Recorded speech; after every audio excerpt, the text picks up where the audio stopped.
अस्सलामुअलैकुम दोस्तों। ऑस्ट्रेलिया और इंग्लैंड के मैच के बारे में हम जो पहली इनिंग्स हुई है उसके ऊपर बात करेंगे।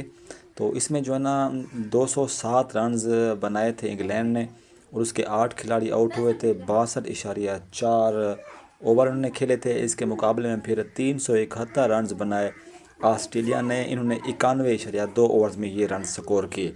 तो दोस्तों अब यहाँ पर जो है ना ऑस्ट्रेलिया गेंदबाजी कर रही है। तो पैट कमिंस जो हैं उन्होंने 13 ओवर कराए हैं और ये पहली इनिंग्स की बात हो रही है। तो उन्होंने पहली इनिंग्स में जो है ना ये 52 रन्स देकर 3 खिलाड़ियों को आउट किया। फिर सी ग्रीन जो है उन्होंने 5 ओवर कराए। फिर उन्होंने 1 विकेट ली, 20 रन्स दिए। तो इंग्लैंड के जो बल्लेबाज हैं उनमें बी स्टोक्स जो हैं, बी स्टोक उन्होंने 42 रन्स बनाए, 134 बॉलिंग खेली। और जे आर्चर जो हैं उन्होंने 27 गेंदें खेली और 34 रन्स बनाए।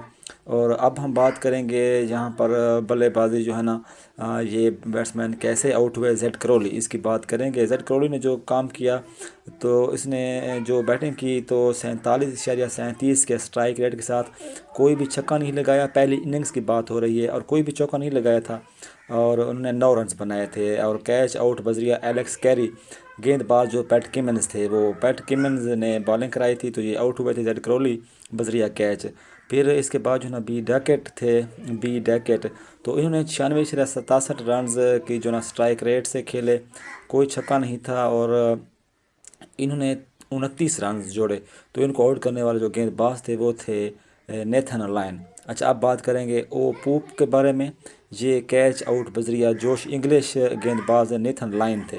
तो 30 की स्ट्राइक रेट के साथ ये खेल रहे थे और उन्होंने सिर्फ और सिर्फ 3 रन जोड़े थे। अब हम बात करेंगे जे रोड के ऊपर।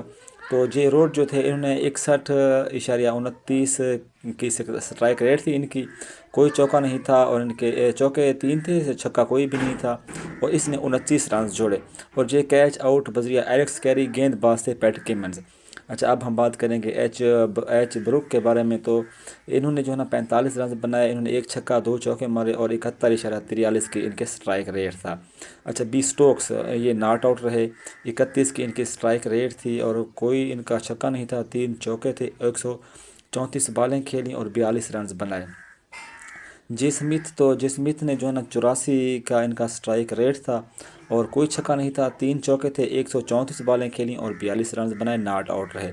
जे स्मिथ जी कैच आउट बजरिया एलेक्स कैरी, गेंदबाज पैट किमिंस, 84 का स्ट्राइक रेट था, 1 छक्का 3 चौके, 24 बॉलें और 22 रन। अच्छा, डब्ल्यू जैक्स ये 20 के स्ट्राइक रेट से खेल रहे थे, 20 से 69, कोई छक्का नहीं था, 1 चौका था, 29 बॉलों पर 6 रन जोड़े थे। कैच आउट बजरिया एलेक्स कैरी, गेंदबाज स्कॉट बोलैंड। अच्छा, बी कारिस जो है ना इनका जो था गेंदबाज जो थे वो बाज स्कॉट बोलैंड गेंदबाज थे और इनके जो इन्होंने 5 बॉलें खेली, कोई भी स्ट्राइक रेट इनका 0-0 था, छक्का 0 था, चौका 0 था और इनके रन भी 0 थे। अच्छा, जे आर था ये नॉट आउट रहे, 78 का इनका स्ट्राइक रेट था, कोई छक्का नहीं था, 4 चौके थे, 37 बॉलों पर 29 रन जोड़े। अच्छा, इस इनिंग्स में जो एक्स्ट्राज शामिल थे वो कुल मिला के 5 थे, 4 नो बॉलें थीं और लेग बाई का 1 था। कुल रन जो थे इन्होंने 8 विकेटों पर 209 रन जोड़े थे 63.3 ओवर्स में। अभी जो ना बल्लेबाजी करनी है जोश टोंग। तो अब मैं आपको विकेटें गिरने की तरतीब बता रहा हूँ, विकेटें इनकी कैसे गिरी। तो 37 पर पहली विकेट गिर गई थी 7.4 ओवर में। 41 पर दो विकेटें गिर गई थी, वो पूप आउट हुए तो फिर 9.3 ओवर्स में। फिर 42 पर 3 आउट हो गए। इसी तरह ये 9.6 ओवर थे। फिर 71 पर 4 आउट हो गए। फिर 127 पर 5 आउट हो गए। फिर 159 पर 6 आउट हो गए। फिर 168 पर 7 आउट हो गए। फिर जो है ना 168 पर 8 आउट थे, 168 पर 7 भी, 168 पर 8 भी आउट हो गए थे। तो इस तरह ये मैच अभी भी जारी है दोस्तों। तो मेरे पास इन्फॉर्मेशन थोड़ी कम थी।